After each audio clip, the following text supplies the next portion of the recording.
अजीत पवार के निधन के बाद अब सबसे बड़ा सवाल है एनसीपी के भविष्य को लेकर। एनसीपी अजीत पवार गुट का भविष्य क्या होगा? क्या पार्टी टूट जाएगी? क्या भारतीय जनता पार्टी अजीत पवार के विधायकों को तोड़कर अपने पाले में लाने की कोशिश करेगी, या फिर चाचा शरद पवार पार्टी का विलय अपनी पार्टी में करवा लेंगे? बहुत सी संभावनाएं हैं, लेकिन सबसे बड़ी जिम्मेदारी है तो वो सुनेत्रा पवार के कंधों पर। सुनेत्रा पवार जो अजीत पवार की पत्नी है। मेरे साथ न्यूज रूम में भरत जी मौजूद हैं, उनसे समझेंगे। भरत जी, सुनेत्रा पवार के कंधों पर क्या जिम्मेदारी और एनसीपी का भविष्य दादा के निधन के बाद अब क्या दिख रहा है? देखिए, एनसीपी का भविष्य जैसे एआईएडीएमके थी, आपको बहुत दूर नहीं जाना है। कुछ ही दिन पहले मैं आऊँगा, एनसीपी पर आऊँगा। कुछ ही साल पहले एआईएडीएमके बहुत बड़ी पार्टी हुआ करती थी। डीएमके से अलग होकर बहुत बड़ी जयललिता सुपरस्टार की तरह निकली, और भारतीय राजनीति में उनके वोट की कीमत क्या थी, सरकारें बनती बिगड़ते रहीं, अब वो पूरा एक किस्सा है, पूरा किस्सा है। जब जयललिता का निधन हुआ साल ये 2010 के बाद का वो समय था, 13-14 के आसपास का, मुझे ऐसा याद आता, 14-15 के आसपास का वो समय था जब जयललिता का निधन हुआ। निधन होने के बाद सबसे बड़ी सिर फुटौल शुरू हुई कि जयललिता के बाद अब पार्टी को कौन संभालेगा। एक ऐसी पार्टी, उभरती हुई पार्टी जो भारतीय राजनीति की दिशा और दशा तय कर रही थी। तमिलनाडु के भीतर मुख्यमंत्री जयललिता, बहुत बड़ा चेहरा, लेकिन उनके निधन के बाद पार्टी का क्या हुआ? शशिकला बनेंगी अध्यक्ष, शशिकला पार्टी संभालेंगी, या पनीर सेल्वम, या फिर और बाकी तमाम कई सारे नाम आने लगे, उठने लगे। किसी ने किसी को अध्यक्ष के तौर पर स्वीकार नहीं किया, किसी ने किसी पर भरोसा नहीं दिखाया, कोई किसी ने किसी को नेता नहीं माना, किसी ने किसी को नेता नहीं माना। मसला क्या है? आज की तारीख में एआईएडीएमके कभी भारतीय जनता पार्टी के साथ जाने को मजबूर हो जाती है, कभी भारतीय जनता पार्टी से अलग हो जाती है, कभी फिर भारतीय जनता पार्टी के साथ जाती है। एआईएडीएमके का वो रसूख, वो रौब नहीं बचा जो जयललिता के समय पर था। लोग कहानियां बनाते थे कि जयललिता की अलमारी में 1000 साड़ी, 5000 सैंडल, 2 लाख फलाना, 3 लाख हार, 1 लाख झुमका, उनकी कुर्सी, उनका ये, उनका वो। लोग सुक्तियां बनाते थे, कहानियां बनाते थे, सुनाते थे। ये रुतबा जयललिता का था। लेकिन उनके निधन के बाद उनकी पार्टी का क्या हुआ? क्यों ऐसा हुआ? क्योंकि जयललिता ने अपने रहते हुए अपनी पार्टी का कोई उत्तराधिकारी घोषित नहीं किया था, या अपने पीछे सेकंड लाइन कौन होगी वो ड्रॉ नहीं की थी। वही हाल आज की तारीख में एनसीपी का है, सेम टू सेम। और वैसा ही हाल कई उत्तर भारत की पार्टियों का भी है। लेकिन अब मसला मौत का है, और मौत की उस फहरिस्त में मैं किसी और पार्टी का नाम नहीं ले सकता। लेकिन एनसीपी का वही हाल, उसी दोराहे पर एनसीपी आज की तारीख में खड़ी है। लोग देख रहे हैं अजीत पवार की पत्नी सुनेत्रा पवार की तरफ, कि सुनेत्रा पवार राज्यसभा सांसद हैं। सुनेत्रा पवार अब इस्तीफा देंगी और विधायकी लड़ेंगी अजीत दादा की सीट से, और उसके बाद चुनकर आएंगी, और वो क्या क्या बनेंगी। अब क्या क्या बनेंगी में, चंद्रकांत जी, बहुत सवाल हैं। क्या वो पार्टी की अध्यक्ष बनेंगी? थोड़ा सा समय लूंगा मैं आपको, और आपको भी समझ में आएगा कि भरत जो बात कह रहे हैं ठीक कह रहे हैं। सुनेत्रा पवार क्या क्या बनेंगी? क्यों अजीत पवार के पास में एक व्यक्ति के पास कई जिम्मेदारियां, कई रोल थे, और उनके पीछे वर्षों का अनुभव था, जिसकी वजह से उनके पास वो रोल और जिम्मेदारियां थीं। शरद पवार की वो शिक्षा दीक्षा उनके पीछे थी, और समाज के भीतर इतने समय का अनुभव उनके पास था। इसलिए वो एनसीपी के अध्यक्ष थे, नंबर 1। इसलिए वो महाराष्ट्र के डिप्टी सीएम थे, नंबर 2। इसलिए वो महाराष्ट्र के वित्त मंत्री थे, नंबर 3। और इसलिए वो मराठों के सबसे बड़े नेता थे, नंबर 4। और इसलिए वो महाराष्ट्र के भीतर सबसे बड़े अंबेडकरवादी थे, नंबर 5। योगी आदित्यनाथ महाराष्ट्र गए थे। महाराष्ट्र जाने के बाद योगी आदित्यनाथ ने महाराष्ट्र में बयान दिया, बटोगे तो कटोगे, फलाना और ढिमकाना।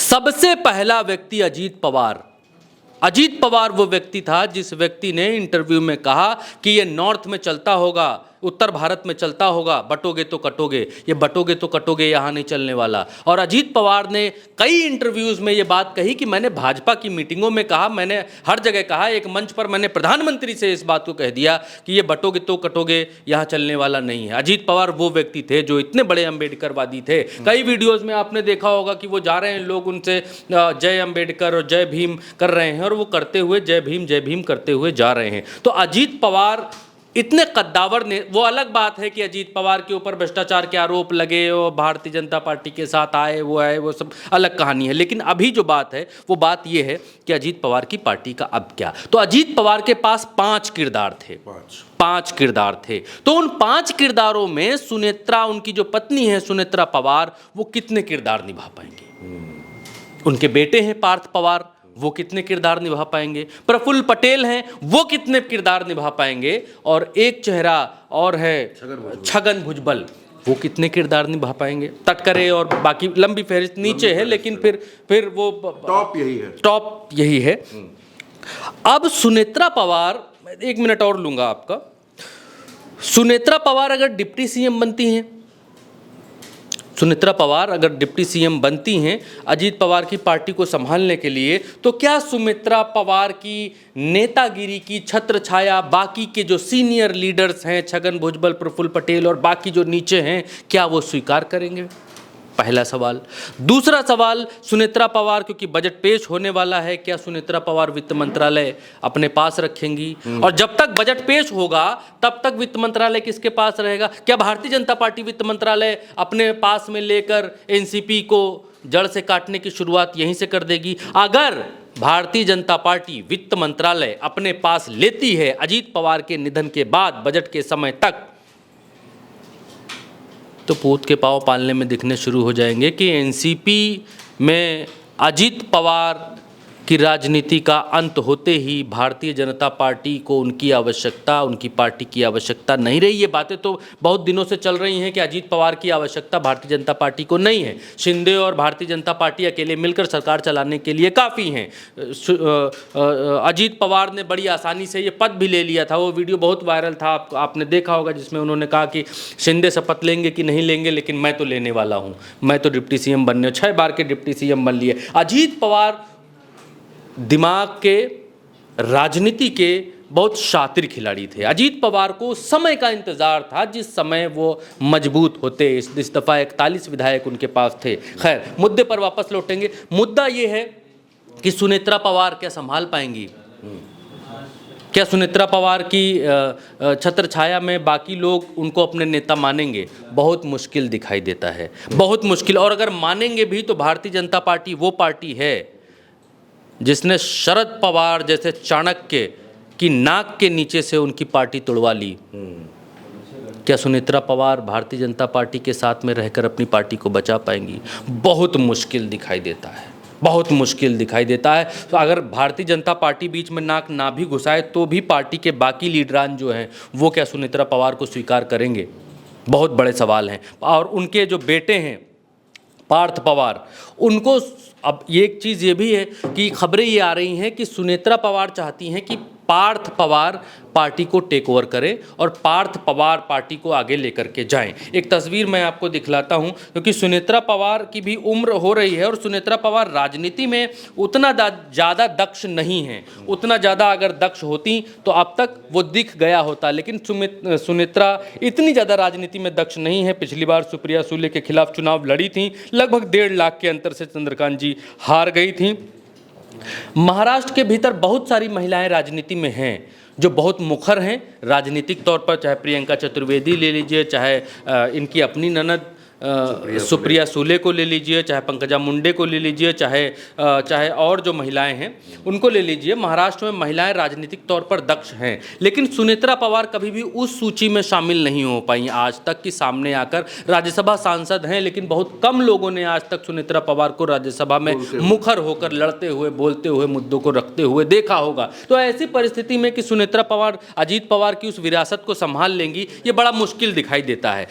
वो भी भारतीय जनता पार्टी के होते हुए, जो भारतीय जनता पार्टी अजीत पवार के रहते हुए, बहुत इंपॉर्टेंट बात कहने जा रहा हूं, अजीत पवार के रहते हुए छगन भुजबल को अजीत पवार की मर्जी के खिलाफ मंत्री बना लेती है भारतीय जनता पार्टी। वो भारतीय जनता पार्टी अजीत पवार के ना रहने के बाद क्या करेगी। दूसरा सवाल, कि और कौन हो सकता है। चलिए, परिवार में तो बेटे भी उनके राजनीतिक तौर पर 2019 में पार्थ पवार चुनाव लड़े और चुनाव लड़ने के बाद वहां से हार गए। हारने के बाद वो राजनीतिक तौर पर शून्य हो गए। उसके बाद वो कहीं मंचों पर दिखलाई नहीं देते थे, कहीं किसी ने घोटाले का भी आरोप लगाया था, उसके बाद वो बिल्कुल शांत हो गए, कहीं दिखलाई नहीं दे रहे थे। तो अब ये आता है कि परिवार, चलो छोड़ दीजिए भरत जी, परिवार में तो छोड़िए, परिवार के बाहर कौन कौन आपकी नज़र में हो सकता है। तो प्रफुल्ल पटेल को मुझे नहीं लगता कि छगन भुजबल को मुझे नहीं लगता कि सुनेत्रा पवार भी चाहेंगी बनाना, क्योंकि छगन भुजबल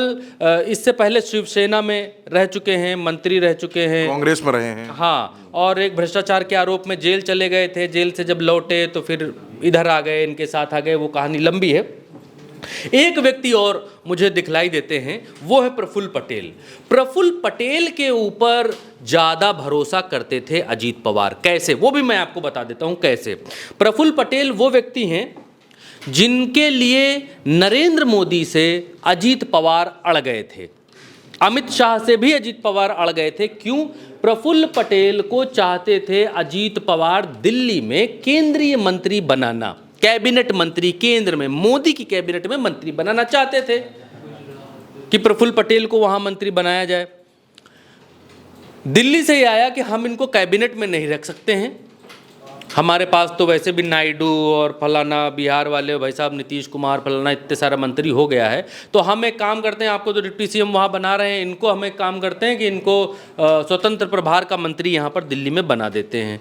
अजीत पवार अड़ गए थे, लड़ गए थे कि बनाएंगे तो कैबिनेट बनाएंगे, स्वतंत्र प्रभार नहीं बनाएंगे, आज नहीं बनाएंगे तो कल बनाएंगे, लेकिन बनाएंगे कैबिनेट ही। आप गूगल पर चेक कर सकते हैं इस बात को। तो प्रफुल्ल पटेल के ऊपर अजीत पवार को भरोसा था, अजीत पवार को इतना भरोसा था कि मोदी की कैबिनेट में मंत्री बना देंगे तो मोदी भी इनको तोड़ नहीं पाएंगे, मोदी भी इनको इधर से उधर नहीं कर पाएंगे। जो भारतीय जनता पार्टी लोगों की पार्टियां तोड़ते, क्योंकि अजीत पवार इस बात को बखूबी जानते थे कि जो पार्टी, जो लोग हमारी पार्टी को हमारे चाचा की नाक के नीचे से तुड़वा कर यहाँ ला सकते हैं, जिनमें इतनी कैपेबिलिटी, मादा है या होशियारी है या चाणक्यगिरी है या राजनीतिक सूझबूझ, समझ जो आप उसको वर्ड दे लीजिए, जो लोग इतने चतुर चालाक हैं, वो हमारे लोगों को तोड़ने की कोशिश नहीं करेंगे। तो प्रफुल्ल पटेल के ऊपर जब अजीत पवार दांव खेल सकते हैं कि मोदी की कैबिनेट में हम इनको मंत्री बनाएंगे, तो फिर आज की तारीख में प्रफुल्ल पटेल के ऊपर उनकी पत्नी सुनेत्रा पवार का जो भरोसा है, वो मुझे लगता है कि सबसे ज़्यादा आज की तारीख में है। राज्यसभा से सांसद हैं प्रफुल्ल पटेल, और प्रफुल्ल पटेल अगर सुनेत्रा पवार डिप्टी सीएम नहीं बनती हैं तो सबसे बड़े उम्मीद, क्योंकि मैंने 5 जिम्मेदारियां आपको बताई हैं, उन 5 जिम्मेदारियों में सुनेत्रा पवार 2 जिम्मेदारियां संभाल सकती हैं। पहली जिम्मेदारी अध्यक्ष पद की जिम्मेदारी, कि पार्टी का अध्यक्ष कौन होगा, सबसे बड़ी चीज़ यही है, मेन चीज़ कि अध्यक्ष कौन होगा। दूसरा ये कि अब डिप्टी सीएम कौन बनेगा। तो सुनेत्रा पवार अध्यक्ष और डिप्टी सीएम पद की जिम्मेदारी संभाल सकती हैं, लेकिन हमारे सूत्र इस बात को कह रहे हैं कि सुनेत्रा ये चाहती हैं कि वो राज्यसभा बनी रहें, उनके बेटे पार्थ पवार को ये दोनों जिम्मेदारियां दी जाएं, डिप्टी सीएम की और राष्ट्रीय अध्यक्षीय इनके पार्टी की। सुनेत्रा ये चाहती हैं कि वो राज्यसभा सांसद बनी रहें, उनके बेटे को उनके अजीत पवार की सीट से चुनाव लड़ाया जाए, उनको डिप्टी सीएम बनाया जाए और अध्यक्ष घोषित किया जाए, और जो ये कैबिनेट की ये सीट है, जब तक ये सब नहीं होता है तब तक प्रफुल्ल पटेल को वित्त मंत्रालय की जिम्मेदारी दी जाए। लेकिन क्या भाजपा ऐसा करेगी, ये बड़ा सवाल है। तो बिल्कुल एनसीपी को लेकर तमाम सवाल, तमाम सस्पेंस खड़े हो गए हैं, लेकिन बड़ी जिम्मेदारी सुनेत्रा पवार के कंधों पर है। अब सब कुछ सुनेत्रा पवार को संभालना है, पार्टी को भी, संगठन को भी और सरकार में अपने सिस्टम को भी। हमारे साथ इस चर्चा में फिलहाल के लिए इतना ही। आप बने रहिए उल्टा चश्मा यूसी के साथ। नमस्कार।